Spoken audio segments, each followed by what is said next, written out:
আসসালামু আলাইকুম রহমতুল্লাহি ওয়া বারাকাতুহু। আমি চেয়ারম্যানপাড়া সরকারি প্রাথমিক বিদ্যালয়ের সামনে আছি।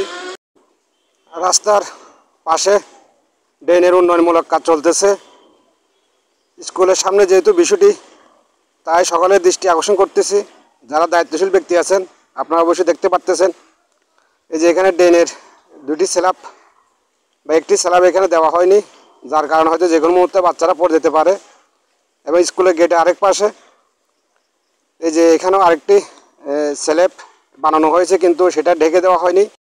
আমি আপনাদের দেখানোর চেষ্টা করতেছি আমাদের ড্রেনের গভীরতা কতটুকু, একজন বাচ্চা পড়লে সে উঠতে পারবে কিনা।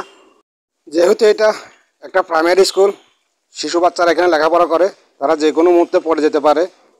তাই আমি স্কুল কমিটি এবং দায়িত্বশীল ব্যক্তিদের দৃষ্টি আকর্ষণ করতেছি। এটি ম্যাক্সিমাম 4 থেকে 5 ফুটের মতো গভীরতা আছে। আর আমাদের লামাতে এখন বর্ষাকাল বলতে গেলে চলতেছে, যে কোনো মুহূর্তে বন্যার পানি উঠতে পারে, তখন হয়তো আর স্ল্যাবটি দেওয়া হবে না। আর এখন হয়তো স্কুলটি বন্ধ, বাচ্চাদের দেখা যাচ্ছে না, হয়তো বা স্কুল 2-1 দিনের ভিতরে খুলতেও পারে। তো আমি দায়িত্বশীল ব্যক্তিদের দৃষ্টি আকর্ষণ করব, আপনারা এই বিষয়টিকে গুরুত্ব সহকারে নেবেন আর এই কাজটি সম্পূর্ণ করবেন।